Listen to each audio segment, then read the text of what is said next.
Assalamualaikum warahmatullahi wabarakatuh. Salam hijrah diri, salam aura kedamaian. So, Alhamdulillah hari ini kita nak buat video ringkas ataupun cerita tentang pump activation. Dalam teknik terapi ataupun dalam teknik bioenergy terapi yang menggunakan sentuhan tangan, sama ada dalam kaedah biofield terapi, dalam kaedah massage, dalam kaedah qigong, dalam kaedah reiki, semua ini memerlukan teknik-teknik sentuhan. Dan teknik sentuhan ini sebenarnya bukanlah sesuatu yang canggung ataupun sesuatu yang baru dalam kita kata dalam dunia penyembuhan ataupun dalam dunia terapi. Sebenarnya anugerah sepasang tangan yang Allah Subhanahu Wa Taala berikan kepada kita tu terlalu besar dan terlalu luas, dan kerananya kita bermanfaat melakukan banyak perkara. So seni ataupun kita kata hasil daripada aktiviti tangan ini tadi pelbagai bentuk. Contohnya nak buat kerja, nak memasak ke, nak pegang apa-apa, nak kita kata berinteraksi. So semua ini menggunakan daya kekuatan tangan ataupun daya aktivasi tangan. Jadi sesuatu perkara yang selalu saya sebut dalam kelas, kalau masih ingat, bahawa daripada awal waktu kita dilahirkan dahulu, sepasang tangan inilah yang menyambut kita, dan kemudiannya daripada sepasang tangan itu tadi dipaskan kepada tangan-tangan yang lain. So tangan-tangan yang lain itu tadi seolah-olah melakukan satu terapi penyembuhan ataupun satu terapi alami. Kalau anda tidak melihatkannya sebagai terapi pun, satu terapi sentuhan, maknanya apa yang badan ini belajar secara subconscious, secara auto, apabila dia terbit sahaja ke alam, keluar daripada rahim ibunya, dia telah merakam sentuhan-sentuhan. Melalui sentuhan itu dia merasakan getaran ataupun dia merasakan haba panas yang suam-suam kan. Sebab manusia ni mamalia, so kita berdarah panas. So bila kita even kalau kita pegang diri kita atau kita peluk anak kita ataupun kita peluk kawan kita, mak kita, ayah kita, kita dapat rasakan haba panas itu tadi, yang daripada situ timbulnya perasaan-perasaan seperti mana perasaan kasih sayang, perasaan mesra, perasaan rindu, perasaan rasa lengkap, perasaan rasa sempurna. So apabila ada dalam dakapan-dakapan ni tadi. Jadi waktu kita kecil, lepas saja diterima, so diberikan kepada sentuhan yang kedua, diberikan kepada sentuhan yang ketiga, so diberikan ataupun kalau kata sentuhan yang utama ni tadi datang daripada tentu sahaja yang melahirkan kita. Jadi untuk mereka yang ibunya masih ada ataupun proses kelahiran itu selamat untuk kedua-dua ibu dan anaknya, so anak itu dipulangkan kepada dakapan ibunya. So melalui dakapan pertama itu tadi, dakapan yang diterima pada hari pertama itu tadi, dia berkembang dan berkembang. Mindanya berkembang, neuronnya berkembang. Yang mana sebelum itu komunikasi mungkin tidak ada direct touch, sebab ibunya masih pegang kepada perut ibunya sendiri, kulit, skin ibu, skin pada tangan, pada skin kulit di perut ibu. Tetapi apabila anak ataupun kita keluar pada alam ni tadi, sentuhan itu direct. Skin ibu kita ataupun skin tangan yang memegang, kulit tangan yang memegang itu tadi, terus blueprintnya pergi kepada skin kita yang semasa bayi itu tadi. Dan kerananya kita berkembang dan kita membesar, dan kerananya tadi kita mendapat apa yang kita cakap tadi, ilmu rasa. Kerana pada konsep perkembangan minda, minda yang pertama berkembang di alam diri ataupun alam manusia ni tadi adalah minda subconscious dia. Kemudian minda kepekaan melalui rasa ni tadi. Sebab itu sebagai bayi, mungkin kita ataupun waktu itu ataupun kita lihat bayi-bayi ini tidak berfikir secara adult ataupun secara kanak-kanak berfikir. Mereka lebih ekspresi kepada rasa. So mereka meluahkan rasa melalui ketawanya, senyumnya, mungkin memek mukanya, mungkin melalui tangisannya. Jadi kita lah yang nak kena memahami tangisan ini lapar ke, tak selesa ke, sakit perut ke, kerana tidak ada bahasa lagi pada masa awal proses ketumbesaran seseorang. Jadi apabila kita ada sentuhan-sentuhan ini tadi, dia juga mencipta berbagai rasa. So alam rasa ni contohnya bila bayi yang menangis, ataupun bila kita cakap dalam keadaan yang sejuk ataupun tak selesa, bila adanya sentuhan, bila adanya belayan, bila adanya dakapan. Sebab belayan ni bukan hanya waktu mandi, belayan ini bukan hanya waktu nak siapkan pakaikan baju pada pakaian pada bayi, ataupun bukan hanya bila nak sapukan bedak, tapi juga kita terus didakap kerana fragilnya yang baby ini tadi, sang baby ini tadi, kita tidak dapat tak ada keupayaan untuk melakukan segalanya sendiri. Jadi dengan keadaan kita yang memerlukan support system ni tadi, so kita diberikan seluruh jenis sentuhan. So belayan sentuhan. So secara tak langsung cuba kita fikirkan bahawa inilah terapi yang pertama kita terima di alam kita mula berkenalan dengan alam ini, waktu kita terbit ke alam ini. Jadi Allah Subhanahu Wa Taala jadikan manusia ni tadi ada sentuhan-sentuhan yang tersendiri. So beza kalau kita tengok cerita Tarzan, anak yang baby yang dibesarkan oleh monyet, bukan dilahirkan oleh monyet contoh, tapi dibesarkan oleh orang hutan. Jadi mungkin bagaimana dia membesar dan berkembang itu berbeza dengan sentuhan manusia. Walau dengan haiwan sekalipun akan ada sentuhan yang tersendiri, belayan yang tersendiri. So kita lihat kucing, kita lihat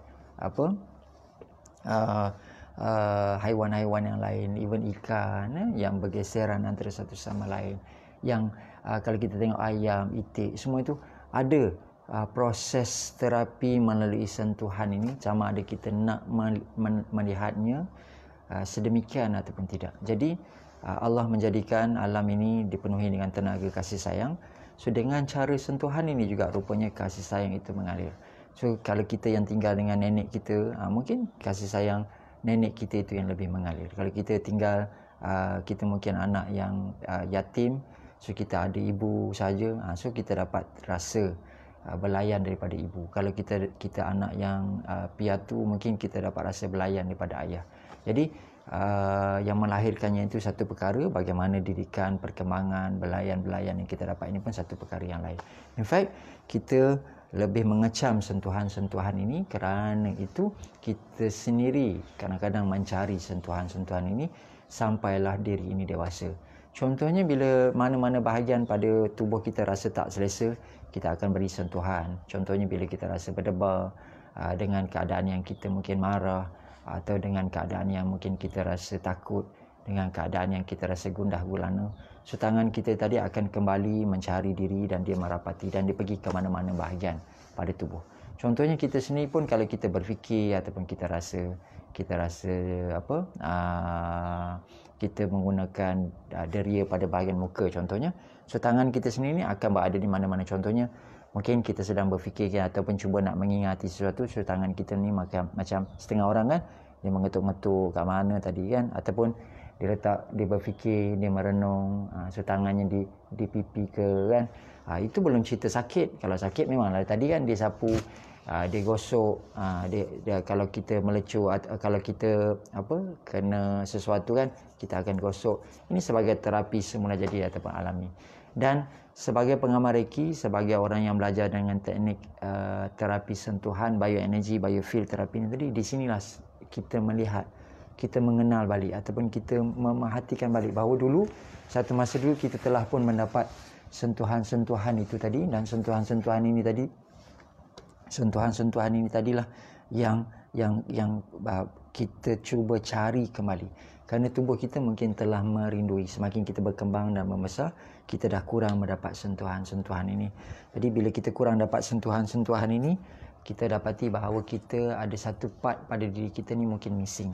Sebab itu kita lihat mereka yang stiff, yang kekok apabila berpelukan, mereka yang kekok apabila bersalaman, yang terlalu overprotective, defensif, mereka yang reject kepada sentuhan ataupun yang duduk dekat-dekat. Jadi mereka ni agak, kadang-kadang kita rasa mereka ni agak kurang warm, kurang mesra, ataupun kita rasa mereka ni agak pelik ataupun duduk dalam dunia mereka yang tersendiri, seolah-olah ada satu zon ataupun ada satu sempadan untuk mereka akrab ataupun rapat pada orang lain.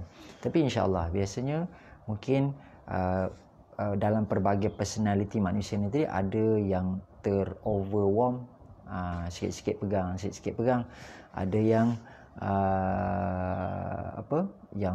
yang opposite, yang kurang warm, ataupun yang orang kata macam sedikit reserve punya karakter ataupun personality. Jadi kita akan lihat range yang berbeza ni tadi. Kalau warna, ada warna warm, ada warna cool colours. So cool colours personality kadang-kadang dia kurang, dia sikit defensif, kecuali ataupun walau bagaimana sekalipun, bagaimana defensif sekalipun, dia tetap akan ada zon-zon yang dia rasa selesa dan dia tetap comfort. Dan untuk bolehnya ada terapi sentuhan ataupun ada skin to skin connection tadi, ataupun ada body to body connection tadi. Maknanya untuk setengah orang, walaupun dia nampak kurang mesra, kurang warm, tapi bila kita dah mendekati dia, bila kita dah merapati dia, bila dia dah mula rasa selesa dengan kita, so dia juga mengizinkan untuk tidak ada gap, macam solat jemaah kan. So dia akan makin rapat-rapat, makin rasa connected, makin rasa mesra.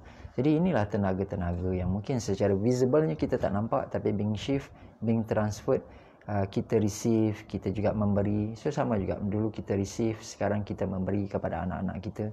So mereka menerimanya, nanti mereka merakam memori-memori ini secara subconscious di dalam sel-sel badan mereka. Satu hari nanti mereka juga akan buat sedemikian kepada pasangan, kepada anak-anak mereka. So yang kita sedang bicarakan ini adalah sentuhan yang lebih kepada fitrah, lebih kepada yang kasih sayang, yang menyembuhkan, yang mendamaikan, yang menenangkan. Macam orang yang gundah gulana, kita akan gosokkan pada bahu, kita akan gosokkan pada dada. Tanda kita pujuk ataupun tanda kita calmkan. So di mana ridam jantung yang tadi laju pun akan kembali tenang, akan kembali rehat semua. So rahsianya adalah melalui sentuhan, dan sentuhan-sentuhan inilah yang mungkin kita kenal dan kita lihat dan kita perhatikan ada dalam pelbagai agama. Mungkin dalam Kristian ada caranya sendiri, dalam Buddha ada caranya tersendiri, dalam agama Yahudi ada cara yang tersendiri. So berbagai-bagai cara. Contohnya kalau kita pergi ke Thailand, kita melihat budaya menyatukan kedua tangan dengan meletakkan pada dada dan memberikan salam hormat. So ini semua adalah aktivasi energi. Dari segi sudut energi adalah satu ritual, satu aktivasi energi. Kalau kita lihat di India ada juga posisi yang sama. Kalau di Thailand tadi namaste, sawadika. Kalau di India namaste. Kalau kita kata terapi salaman, contoh bersalam, sama ada masyarakat barat ataupun masyarakat timur yang bersalam, itu semua adalah kaedah bagaimana tenaga daripada telapak tangan ini tadi dapat dialirkan ataupun dihubungkan.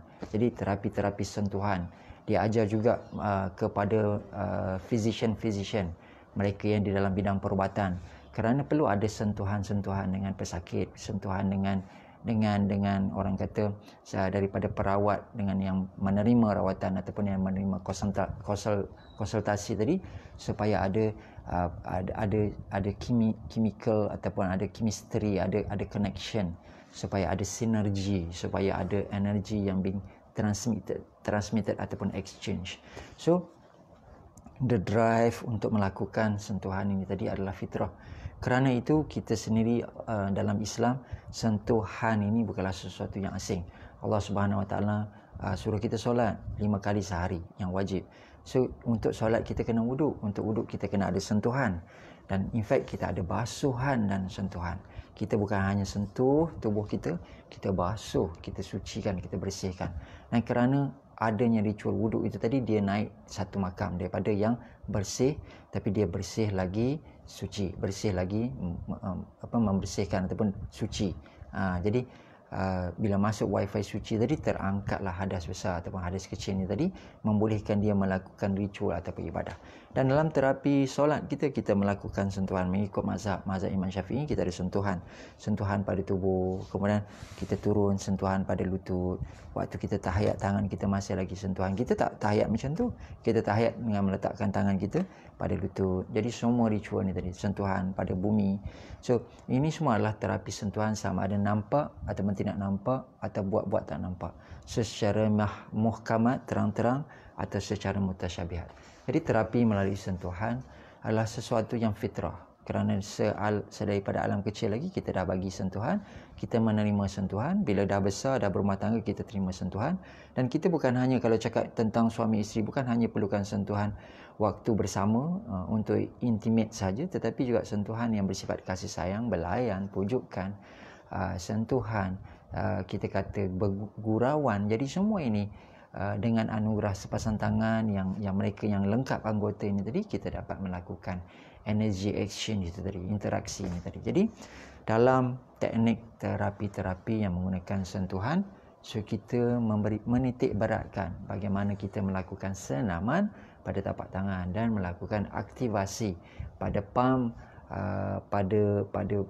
kita kata kita punya satellite tenaga ataupun kita punya transmitter tenaga, kita punya antena tenaga yang kita akan selalu gunakan, medium yang kita akan selalu gunakan untuk menyampaikan sentuhan, untuk menyampaikan terapi, untuk menjadikan dia punya soket untuk tenaga itu yang di hujung ini tadi being shift to the recipient, kepada tempat yang nak diprogramkan. Tangan ini akan pegang mana-mana. Dia mungkin pegang bantal, mungkin nanti kita nak minum, kita pegang air. So kita nak transferkan tenaga pada air. Kita akan pegang makanan. So mudah-mudahan makanan yang kita pegang pun tenaga yang kita faham konsep tenaga kan. Kalau ada yang belajar teknik energi apa semua. So tenaga itu dapat menetralkan, mengharmonikan, menjadikan makanan itu lebih khasiatnya yang bermanfaat untuk kita. Tangan ini mungkin akan gosok kaki, mungkin akan sabun badan, mungkin shampoo rambut. So tangan ini mungkin bekerja, pegang pen, cari rezeki, pegang komputer, pegang phone, yang banyak radiasi tadi. Lagilah banyak perkara yang kita perlu ambil berat, kerana tangan kita ni tadi mungkin terdedah pada yang kotor, yang bahaya, yang virus, ataupun yang mungkin yang tidak sesuai dengan tubuh.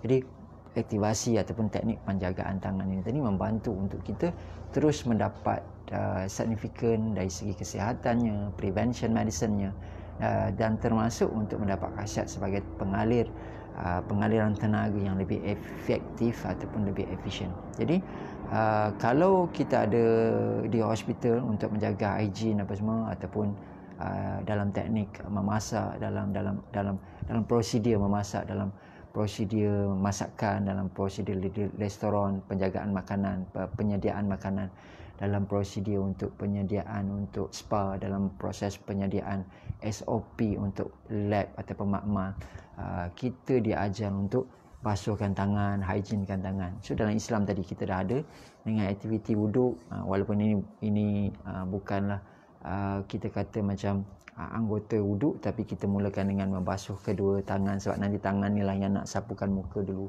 lepas tu nanti baru sapukan tangan apa semua kan.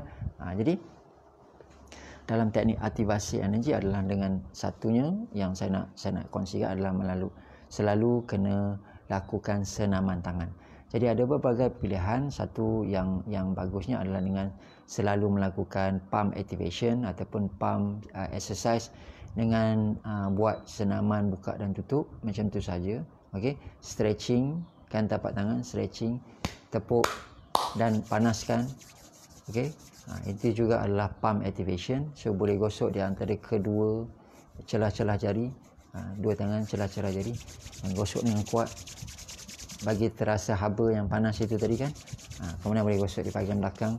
So kalau kita menggunakan teknik basuhan dalam penyediaan makanan tadi, kita gunakan air. Ini kita tak perlu gunakan air, kita hanya gosok dry je, tapi dengan syarat tangan bersih lah, tak ada bau apa semua kan. Kuku kena selalu jaga kan. Dan kalau ada lotion, sekali-sekali sapukan lotion. Di Mekah saya hari-hari akan sapu lotion. waktu tunaikan haji sebab cuaca panas kan, kering, kemudian kita hydrated kan. Ada harinya mungkin kita berpuasa, so kita a bit skin kita a bit dry ataupun hydrate, so kita kena selalu sapukan lotion pada kaki apa semua. Kalau kulit tu akan jadi kering, lepas tu nanti dia mudah untuk ada bakteria dan dia jadi gatal. So nanti kalau ada alergi ke apa kan, dia mudah untuk kita garu-garu apa semua, nanti jadi rashes, jadi skin problems pula. Jadi kalau kata ni lakukan pump activation dengan melakukan senaman tadi, genggam buka 10 kali lebih kurang macam tu, kemudian cekangkan, kemudian tepuk 10 kali, kemudian boleh gosokkan di antara jari, panaskan, boleh masuk sampai pegangan tangan. Kemudian boleh juga melakukan teknik massage, so dengan buat kuncup macam tu dan tekan massage, letak phone tu dan cuba buat massage dan bukakan, maknanya bukakan macam tu. Kemudian sini sama, panaskan ataupun kita gosokkan, kemudian bukakan kan. Kemudian boleh gunakan teknik pijatkan pada seluruh ruas-ruas pada jari, pijatkan. Teknik pijat ni tadi biasa kita buat waktu kita macam bangun pagi kan, ataupun kita rasa kram apa semua kan.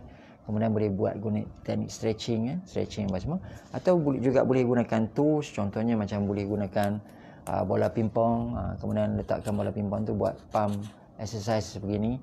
Boleh juga cari stress ball ni ada dekat luar yang squishy ball tu tadi kan, main squish, dia buka balik squish. So stress ball ni boleh juga gunakan bola macam bola squash ataupun bola tenis yang agak lembut tu. So tekan dan buka. Kalau ini boleh gunakan bola golf ataupun bola pingpong untuk just main buat rotation clockwise, anti-clockwise. So semua itu sebagai teknik untuk kita lakukan senaman sampai nanti tamat tangan kita ni akan dilihat kemerahan ataupun akan nampak pembuluh-pembuluh darah, dan dia selalu dalam temperature yang warm. So untuk kesan temperature ataupun dalam teknik perubatan Cina, temperature di tapak tangan ini tadi selalu kena ataupun haruslah dijaga, maintain warm, sama dengan bahagian muka, sama dengan bahagian kepala. Sebab kadang-kadang kita terlalu banyak berfikir kepala sini yang selalu rasa warm. Okey, di tengkuk apa semua ni pun kan selalu kita nak rasa kalau demam ke apa kan. So di sini yang tempat yang agak sensitif dengan perubahan cuaca. So rasa bahagian dekat sini, kemudian kita rasa temperature di tapak tangan should be equal ataupun should be slightly, tangan akan jadi lebih warm. Dan selalu yang ada masalah daripada bahagian kaki akan cenderung untuk lebih merasa sejuk. So sebab dia agak end point, dia agak jauh daripada jantung, so jantung agak susah nak pumpkan to transfer the heat. Dalam teknik Chinese medicine acupuncture, kita panggil Sanjo. Sanjo ni 3 bahagian kepanasan, iaitu bahagian top, bahagian middle dan bahagian bottom. So kalau dia tidak regulate equally, so nanti kita mudah untuk mendapat penyakit-penyakit yang berkaitan dengan panas dan sejuk ni tadi. Jadi orang Melayu kita dulu panas sejuk ni dikaitkan dengan angin. Jadi beri perhatian. So bila dah lakukan aktivasi pada tapak tangan ni tadi, ini membantu untuk tenaga yang mengalir itu menjadi lebih bagus, menjadi lebih heat itu menjadi lebih tinggi rasanya ataupun temperaturenya. So itu membantu untuk mengekalkan suhu badan pada tahap yang stabil ataupun radiant. Jadi dalam mempraktiskan tahap 1, apabila kita dah belajar, ini teknik sentuhan, tenaga pada alam, so kita ini pengalir tenaga, so kita receive tenaga ini dan kita boleh alirkan di mana tangan ini disentuh, di situ kita akan letakkan tenaga itu. Jadi kita lakukan senaman ini tadi supaya melancarkan lagi teknik pengaliran tenaga itu. So apabila dah buat senaman ini setiap hari, mudah-mudahan nanti apabila kita melakukan sentuhan, tenaga mengalir dengan lebih lancar, dengan lebih laju. Jadi bila kita pegang, bila kita buat self healing pada diri kita dalam tempoh yang pendek, haba itu akan terasa. Okey, bila kita sentuh, haba itu akan terasa. Bila kita sentuh, haba daripada tapak tangan itu terasa. Boleh bila kita nak panaskan lagi, kemudian sentuh. Panaskan lagi, kemudian sentuh. Boleh ya untuk peringkat awal. Tapi lama-lama dah mahir nanti dia auto sendiri sentuh. Jadi sentuhan dan sensasi yang panas, suam-suam inilah yang kita selalu nak pulangkan kepada badan. Kerana dulu waktu kita bayi, kita mencari badan ni, kita mencari suhu badan ini, panas badan. Sebab itu kita peluk, kita dakap. Tapi makin kita dewasa, kita dijauhkan daripada kedua orang tua kita. Jadi mungkin kita dah kurang belayan dan dakapan itu. Jadi kadang-kadang kita sendiri as a parent, kita kurang beri sentuhan, kita kurang masa, kita sibuk dengan handphone ke apa ke, jadi kadang-kadang kita kurang bagi pelukan itu kembali kepada anak-anak kita. Jadi mungkin kita boleh belajar untuk memahami konsep ini dan akhirnya kita ubah perlahan-lahan untuk lebih ada banyak terapi sentuhan di dalam keluarga yang tadi. Jadi kadang-kadang anak-anak tu sambil tengok TV, dudukkan dia di bawah, di sofa contoh kan. Isteri mungkin boleh duduk di bawah, so, suami boleh pegangkan kepala, boleh pegangkan bahu. So anak boleh pegangkan kepala anak-anak sambil niatkan untuk dia bijak, untuk dia sukses, untuk dia lebih soleh. So masukkan afirmasi sebab dia umpama doa kan, so tenaga itu mengalir, dia adalah harapan dan impian doa. Tenaga penyembuhan itu tadi kita encodekan sebagai tenaga penyembuhan yang macam mana. So bila dah aktif telapak tangan ni, dah ada senaman apa semua, satu lagi cara yang boleh buat, minggu depan ni nak purnama kan, ataupun 3 hari 4 hari lagi akan purnama. Waktu purnama penuh sekitar pukul 11 malam, bulan tu dah dekat atas, boleh jemurkan telapak tangan bagi kena pada matahari, bagi kena pada cahaya bulan. Carilah dekat luar, dekat balcony ke, dekat laman ke, keluar sekejap malam, tapi janganlah buat pelik-pelik, nanti timbul fitnah. Tak buat pelik-pelik pun orang fitnah, apatah lagi buat pelik-pelik, nanti lagi banyak orang fitnah. So pergi jemurkan seketika 5 minit ke, so nanti besok pagi lepas tu masuk rumah lah, tidur apa semua kan, basuh kaki, tidur apa semua. Kemudian besok pagi biasanya anda akan rasa sedikit cekang, pada tapak tangan. Cekam tu macam anda bertukang. Ini semua adalah tentang tenaga.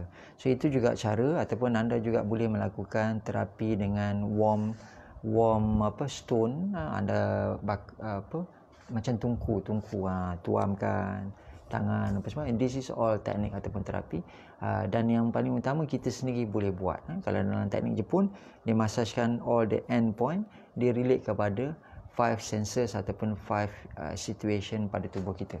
Marah, benci, cemburu, dendam, semua itu dapat di-easekan. Ini teknik terapi Jepun yang saya selalu kongsikan juga artikel ini tentang bagaimana di hujung-hujung jari ini tadi kita dapat masajkan dan dapat stimulatekan few sensor-sensor pada tubuh kita yang akan stabilkan perasaan marah, sedih, cemburu, dendam apa semua kan, secara psychological perspektif.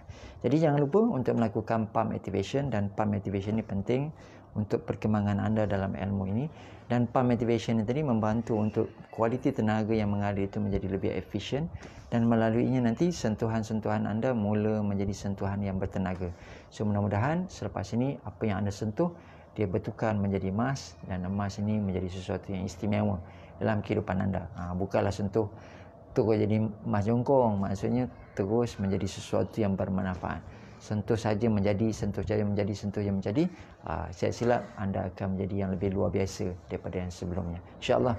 Dan ambil kita kata peluang, kerana Allah bagi kita peluang untuk akses kepada semua tenaga yang luar biasa yang ada di sekeliling kita. Semua ini adalah zat-zat ilahi yang Allah pinjamkan selagi ada hayat ni, manfaatkan untuk penyembuhan diri, keluarga, anak-anak, dan kejaya-kejaya kita ni tadi kita alirkan dengan sentuhan-sentuhan istimewa itu. Itu saja. Terus praktis, mereka yang disiplin dan mereka yang dedicate, insya-Allah. So shutdown semua benda-benda yang negatif, persepsi-persepsi yang negatif, perkara-perkara yang negatif, anda shutdown ataupun anda tapis.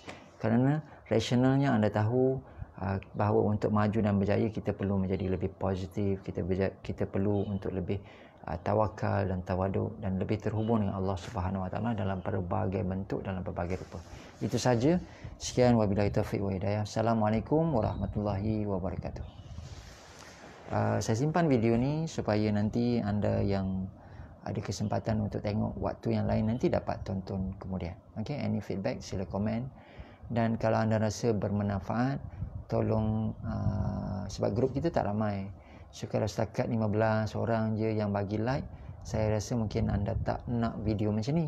So kalau ramai yang mungkin tekan button like tu, saya tahulah anda suka. So nanti saya ada kesempatan saya buat lagi. Sebab ada benda lain yang patutnya dibuat, mungkin saya boleh buat live di page saya sendiri, tapi saya dahulukan tuan-tuan perempuan yang ada di page ni. Jadi kalau suka, tolong bagi some sign that anda suka, dan comment anything. Okey, itu saja. Terima kasih.